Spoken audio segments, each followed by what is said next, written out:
43. Watch your body language. दोस्तों, आपकी जुबान भले ही झूठ बोल सकती है, लेकिन आपकी बॉडी लैंग्वेज कभी झूठ नहीं बोल सकती. जैसे आपको किसी ने पूछा कि कैसे हैं आप, आपने मुस्कुराकर बोल दिया अच्छी हूँ, लेकिन आपकी बॉडी लैंग्वेज कुछ और ही बयां कर रही है, तो सामने वाले को पता चल जाएगा कि आप झूठ बोल रहे हैं. बॉडी का जेस्चर, पोस्चर आपके इमोशंस को दर्शाता है कि आप सैड हो, हैप्पी हो, कॉन्फिडेंट हो.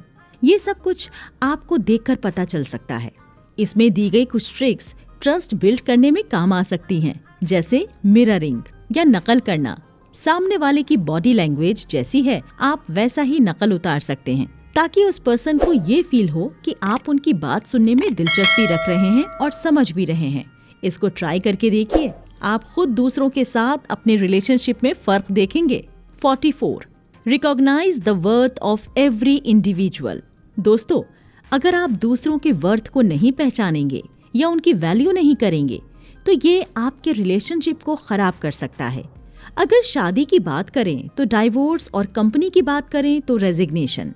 आपको पता है कि लोग जॉब नहीं छोड़ते, वो एक बुरे बॉस को छोड़ते हैं. मैं बताती हूँ कि एक कंपनी के ओनर या बॉस होने पर आपकी कौन सी भूल आपके और आपके एम्प्लॉयज के बीच के रिश्ते खराब कर सकती है. भेदभाव करना, उनके काम का क्रेडिट किसी और को दे देना, समय पर प्रमोशन ना करना, उनकी बातों को अनसुना करना, सबके सामने एम्प्लॉयज को ह्यूमिलिएट करना. दोस्तों, आपको इन सब चीजों को जितना हो सके अवॉइड करना चाहिए. हर व्यक्ति चाहता है कि उसके काम की वैल्यू की जाए, उनके काम को पहचान मिले, तब वो मोटिवेट होते हैं और डेडिकेशन के साथ काम करते हैं. 45. Talk about your own mistakes first. मैंने पहले कुछ सब्जेक्ट में ये बोला है कि किसी को क्रिटिसाइज ना करें, और अगर किसी से कोई गलती हो भी गई हो तो उन्हें जितना हो सके इग्नोर करें, और अगर वो भी नहीं कर सकते तो उनसे पहले अपनी गलतियों के बारे में बात करें, क्योंकि गलतियां तो सबसे होती हैं. जैसे माँ बाप कई बार अपने बच्चों की छोटी से छोटी भूल के लिए उन्हें पनिशमेंट देते हैं, लेकिन वो अपना बचपन भूल जाते हैं कि उन्होंने भी कभी ना कभी ऐसी गलतियां की होंगी. तो अपने आप को सामने वाले की जगह रखकर सोचिए, उसके बाद कोई कदम उठाइए. इसके अलावा आप पहले किसी पर्सन की तारीफ कीजिए, उसके बाद मिस्टेक्स बताइए कि आप इस काम को और भी बेहतर ढंग से कर सकते हैं. ऐसा करने से लोग आपको पसंद करेंगे और आपसे एडवाइस लेना भी पसंद करेंगे. 46. Be nice. दोस्तों, कहते हैं कि आजकल भलाई का जमाना नहीं है. आप जितने अच्छे होंगे, लोग आपका उतना ही फायदा उठाएंगे. ये सोचकर तो लोग भलाई करना ही छोड़ देंगे, है ना? तो हमें ऐसा नहीं करना है. हमें हमेशा कोशिश करनी है एक अच्छा इंसान बनने की. तब आप लोगों की आंखों का तारा बनेंगे, सबके दिल में आपकी इज्जत बढ़ेगी. मेरे कॉलेज में एक लड़का पढ़ता था. वो हमेशा सबकी मदद करता था, चेहरे पर एक प्यारी सी मुस्कान. लेकिन जब उसने देखा कि कुछ लोग उसकी इस अच्छाई का गलत फायदा उठा रहे हैं, तो उसने उनके साथ वैसा ही बिहेव करने को बोला जैसा वो उसके साथ कर रहे हैं. तो दोस्तों, इस बात से मैं ये बताना चाह रही हूँ कि अगर आप खुद एक अच्छे इंसान नहीं बन सकते, तो आपको दूसरों का मिसयूज नहीं करना चाहिए. याद रखिए, आपको वही मिलता है जो आप बोते हैं. So always be nice. 47. Be positive. दोस्तों, आप किस तरह के पर्सन के आसपास रहना पसंद करेंगे? वो जिनके पास हर प्रॉब्लम का सॉल्यूशन है, या वो जो हर चीज में प्रॉब्लम ढूंढते हैं? जाहिर सी बात है, फर्स्ट ऑप्शन. एक ऑप्टिमिस्टिक या एक आशावादी इंसान जो हर चीज को एक पॉजिटिव नजरिए से देखता है, हर प्रॉब्लम का सॉल्यूशन ढूंढने की कोशिश करता है, ना कि बस निराश होकर बैठ जाए. If you want to become people magnet, so be positive. एक पॉजिटिव ऑरा लोगों को आपकी तरफ अट्रैक्ट करता है. लोग आपसे बात करना पसंद करेंगे, आपके आसपास रहना चाहेंगे. ऑप्टिमिस्टिक या पॉजिटिव होना कोई कला नहीं है, ये एक देखने और सोचने का नजरिया है जो कि वक्त और हालात के साथ बदला जा सकता है. एक पॉजिटिव इंसान हर सिचुएशन से डील कर सकता है और वो ज्यादा सक्सेसफुल भी होता है. तो लाइफ में हमेशा पॉजिटिव रहें और आगे बढ़ते रहें. 48. Be friendly. आपको कभी किसी से अपना काम निकलवाना हो, या तो उसके साथ हमेशा फ्रेंडली रहना चाहिए. इस बात से तो सब वाकिफ हैं, लेकिन भूल जाते हैं. लोग ये भूल जाते हैं कि वो एक सोसाइटी में रह रहे हैं जहां सबके बारे में सोचना पड़ता है, क्योंकि कभी ना कभी वक्त आने पर वही लोग आपके काम आ सकते हैं। अगर आप उनसे रूड बिहेव करेंगे, ईगो दिखाएंगे, तो वो आपसे ना ही रिश्ता रखेंगे और ना ही आपसे बात करना पसंद करेंगे। और जब कोई काम प्यार से बात करके हो सकता है तो उसमें कोई आर्ग्यूमेंट करने की भी क्या जरूरत। जितना हो सके फ्रेंडली रहिए और उस रिवॉर्ड का आनंद उठाइए। 48. Praise and praise a lot. जितना हो सके लोगों की तारीफ कीजिए, क्योंकि हर कोई अपने बारे में बस अच्छा सुनना चाहता है और हर इंसान के अंदर कुछ पॉजिटिव तो कुछ नेगेटिव ट्रेट्स तो होते ही हैं। तो आपको बस पॉजिटिव चीज़ों को देखना है और ढेर सारे कॉम्प्लीमेंट्स देने हैं, क्योंकि इसमें आपके पैसे नहीं लग रहे हैं। ये काम बिल्कुल मुफ्त में होता है, जो किसी के चेहरे पर मुस्कान बिखेर सकता है। और इससे ज्यादा अच्छी बात क्या होगी कि कोई आपकी बातों से खुश हो जाए। ऐसा करने से आपके और सामने वाले पर्सन के अच्छे रिलेशन भी बनेंगे। एक रिसर्च में ये भी साबित हुआ है कि जिन लोगों को कंपनीज में ज्यादा प्रेज किया जाता है वो लॉन्ग टर्म तक कंपनी में और ज्यादा डेडिकेशन और ऑनेस्टी के साथ काम करते हैं। ये एक ऐसी पावर है जो किसी की लाइफ बदल सकती है।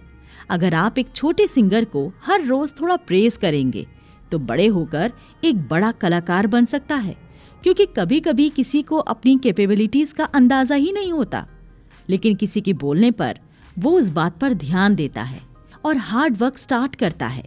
फिर वही नॉर्मल सा दिखने वाला इंसान अपनी लाइफ में कामयाबी की ऊंचाइयों को छूता है। 49. How to make a good impression. अगर आपके पास सिर्फ 3 सेकंड्स हैं अपना इम्प्रेशन बनाने के लिए, तो आपका पहला वर्ड और एक्शन आपकी पूरी कॉन्वर्सेशन की अहमियत को तय करेगा। इसलिए बहुत सोच समझकर अपनी वर्ड्स और पिच का यूज करें, because first impression is the last impression. और अगर पहला ही कदम गलत रखा तो आपके लिए आगे मुश्किल हो सकती है, खासकर अगर आप उनमें से हों जिन्हें दूसरों की सोच से फर्क पड़ता है। तब तो आपको जरूर इस बात का बहुत ज्यादा ध्यान रखने की जरूरत है, क्योंकि अगर पहली मुलाकात ही सही नहीं हुई तो कोई भी इंसान आपसे दोबारा मिलने में इंटरेस्टेड नहीं होगा। एक पॉजिटिव स्माइल के साथ कॉन्वर्सेशन को स्टार्ट करें और एक अच्छे लिसनर बने। सामने वाले को बीच में कॉम्प्लीमेंट्स देते रहें। ये कुछ तरीका एक अच्छा इंप्रेशन बनाने में आपकी मदद करेगा। 50.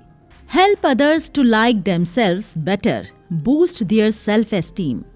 दोस्तों, हर इंसान स्पेशल है, यूनिक है। हर इंसान के अंदर एक खास क्वालिटी होती है जो बाकियों से उसको अलग बनाती है, जिससे उसकी एक अलग आइडेंटिटी बनती है। लोग उस आइडेंटिटी से उसको पहचानते हैं, लेकिन जरूरी नहीं कि हर कोई इतना पॉजिटिव या कॉन्फिडेंट हो कि अपनी सेल्फ वर्थ को पहचान सके, या उनके अंदर सेल्फ एस्टीम की कमी भी देखी जाती है। जिनका सेल्फ एस्टीम ऑलरेडी हाई है, उनके साथ डील करना बेहद आसान होता है। लेकिन अगर आपका सामना किसी लो एस्टीम वाले से हुआ है तो उनको समझना और हैंडल करना दोनों ही मुश्किल काम होते हैं। अगर आप एक ऐसे इंसान से मिलते हैं तो उनके साथ अच्छा बिहेव करें, be kind and nice with them. जी हाँ, सही सुना आपने।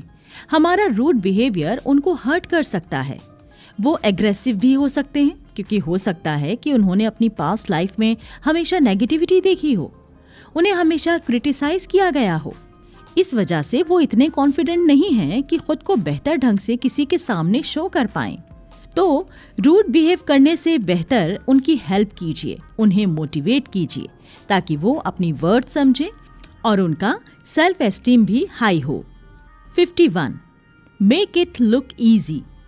आपने अपनी लाइफ में ऐसी कितनी ही चीजें ये सोचकर नहीं की होंगी कि यार ये काम कितना मुश्किल दिख रहा है, मैं तो नहीं कर सकता या नहीं कर सकती, या किसी ने आपको ये बोल दिया हो कि आप इतने कैपेबल नहीं हो कि आपसे ये काम होगा। दोस्तों, हमें हर रोज ऐसे लोग मिलते हैं जो हमें डिमोटिवेट करते हैं, या कई बार किसी काम को देखकर हम अपनी सोच ऐसी बना लेते हैं कि यार ये काम तो मुझसे नहीं होगा। ऐसी सोच आपकी ग्रोथ रोक सकती है और आप अपनी लाइफ में कभी कुछ नया नहीं सीख सकते। तो जब भी हम कुछ नया सीखने का प्लान करते हैं तो हमें एक ऐसे लीडर या टीचर की जरूरत पड़ती है जो बहुत पॉजिटिव हो या उनके अंदर बहुत पेशेंस हो। वही हमें एक बेहतर रास्ता दिखा सकते हैं और किसी काम को बेहद आसान भी बना सकते हैं, जिससे हमारा नजरिया बदल सकता है और हम उस काम को करने की पूरी कोशिश भी करेंगे। अगर आप अपने बच्चों, बीवी या किसी एम्प्लॉय को बोलेंगे कि तुम इस काम को करने में कैपेबल नहीं हो, तो उनकी एस्पिरेशन पहले ही खत्म हो जाएंगी। और अगर आप उन्हें एनकरेज करेंगे, मोटिवेट करेंगे, तो वो उस काम को करने में अपना पूरा डेडिकेशन लगा देंगे। हो सकता है कि आपको एक मैजिकल अनएक्सपेक्टेड रिजल्ट मिल जाए। 52. Use positive talk. एक रिसर्च में ये पाया गया है कि हम जैसा सोचते हैं या जैसा बोलते हैं, हमारे साथ वैसा ही होता है, और ये कई हद तक सही भी है। फॉर एग्जाम्पल, हमें yoga, meditation, exercise, music practices, ये सब सुबह करने की ही सलाह क्यों दी जाती है? क्योंकि इससे आपकी बॉडी और माइंड को एक पॉजिटिव एनर्जी मिलती है। आप पूरे दिन बहुत अच्छा महसूस करते हैं। ठीक वैसे ही अगर आप दिन की शुरुआत पॉजिटिव टॉक से करेंगे तो आपका पूरा दिन बेहद अच्छा जाएगा और इससे आपके आसपास के लोग भी आपसे खुश रहेंगे। कबीर जी का एक फेमस दोहा तो आपने सुना ही होगा, ऐसी वाणी बोलिए मन का आपा खोए, औरों को शीतल करे आपहु शीतल होए। आपकी वाणी किसी का दिल जीत भी सकती है तो किसी का दिल दुखा भी सकती है। तो choose your words and tone wisely, और हो सके तो ऐसे मजाक या ऐसी बातें ना करें जो किसी को बुरी लग जाएं। Always use positive talk. 53. Right a thank you note. इस सब्जेक्ट की सबसे मैजिकल ट्रिक जो आपके रिलेशनशिप को इम्प्रूव कर सकती है वो है किसी को थैंक यू नोट लिखना। जी हाँ दोस्तों, ये 2 शब्द आपकी लाइफ चेंज कर सकते हैं, क्योंकि ये आपकी पर्सनालिटी, काइंडनेस, पोलाइटनेस को शो करते हैं। ग्रैटिट्यूड हैप्पीनेस को बढ़ाता है और डिप्रेशन को कम करता है। एक छोटे से मेल या लेटर से ये काम आप आसानी से कर सकते हैं, बल्कि अभी से स्टार्ट कर सकते हैं। उस इंसान को लेटर लिखिए जिन्होंने आपकी लाइफ में एक पॉजिटिव चेंजेस लाए हों या आपको सही रास्ता दिखाया हो। उनको एक थैंक यू लेटर लिखिए। ये एक तरह का ग्रैटिट्यूड है जिससे सामने वाले को बेहद खुशी होगी और वो आपकी और ज्यादा इज्जत करेगा। ये पहल आपके रिश्ते को मजबूत बनाएगी, आपके बीच का ईगो, जेलसी, एरोगेंस को मिटाएगी। ग्रैटिट्यूड आप अपने से बड़े छोटे किसी भी उम्र, किसी भी ओहदे के लोग को दिखा सकते हैं, चाहे वो आपका वर्कर हो, आपके पेरेंट्स हों, आपके टीचर हों। याद रखिए, हर कोई इज्जत, एप्रिसिएशन चाहता है। उनको ये महसूस करवाइए कि वो आपके लिए कितने इम्पोर्टेंट हैं। So do not forget to give thank you note. 54. Beware of people with false self-esteem. अगर आप अट्रैक्टिव बनना चाहते हैं या एक इन्फ्लुएंसर बनना चाहते हैं तो ऐसे लोगों से दूर रहिए जो हाई सेल्फ एस्टीम होने का दिखावा करते हैं। एटीट्यूड एंड सेल्फ एस्टीम में फर्क करना सीखिए। जैसे कभी आप किसी नए पर्सन से मिलते हैं पर पहली मुलाकात में उनका बिहेवियर बहुत प्राउड वाला हो, तो इसका मतलब ये नहीं है कि उनकी सेल्फ एस्टीम बहुत अच्छी है। वो सिर्फ एक इल्यूजन है, एक दिखावा है जिससे आपको बचकर रहना है। ऐसे लोगों की संगति आपकी सोच और आपकी इमेज दोनों खराब कर सकती है। आपको हाई लेवल वाले सेल्फ एस्टीम पर्सन के आसपास रहना चाहिए। वो हम्बल होते हैं और उन्हें दिखावा करने की भी जरूरत नहीं पड़ती। जितना हो सके खुद पर वर्क कीजिए, अपनी सेल्फ एस्टीम को बढ़ाइए जो रियल लाइफ में लोगों को दिख सके, जैसे कि आपकी परफॉर्मेंस में, आपकी सक्सेस में, आपकी प्रोग्रेस में। ये सब आपके हार्ड वर्क से ही आएगा। लाइफ में कुछ ऐसा कर दिखाइए ताकि आप लोगों के लिए एक रोल मॉडल बन सकें। 56. Put yourself in other people's shoes. Empathy या सहानुभूति रिलेशनशिप को कामयाब बनाने में काफी हद तक काम आती है। आज के समय में किसी को समझना बेहद ही मुश्किल काम है। हम लोगों को जज करने की आदत हो गई है। हम सिर्फ खुद के बारे में सोचते हैं, जबकि ये बहुत ही गलत बात है। दोस्तों, कौन किस सिचुएशन से गुजर रहा है ये हमें नहीं पता। किसी से मिसबिहेव करने से पहले ये सोचिए कि सामने वाला पर्सन ऐसे क्यों बात कर रहा है या ऐसा क्यों कर रहा है। जिस दिन से आप खुद को सामने वाले की जगह रखकर सोचेंगे, उस दिन आपका नजरिया बदल जाएगा और लोगों के साथ आपके रिश्ते भी मजबूत हो जाएंगे। ये मैजिकल ट्रिक्स में से एक जिसको फॉलो करने से लाइफ में शानदार बदलाव आएंगे और आपका इस किताब को सुनने का मोटिव भी पूरा हो जाएगा। आज की दुनिया में बिजनेस या मार्केटिंग इसी बेसिस पर की जाती है। बिजनेसमैन वो प्रोडक्ट नहीं बेचता जो वो चाहता है, बल्कि वो कस्टमर्स की नीड के अकॉर्डिंग ही प्रोडक्ट बनाता या बेचता है। अगर वो कस्टमर्स की जरूरतों को ध्यान में रखकर व्यापार नहीं करेगा तो कभी सक्सेस नहीं हो पाएगा। इसलिए हमेशा दूसरों के पॉइंट ऑफ व्यू से सोचिए।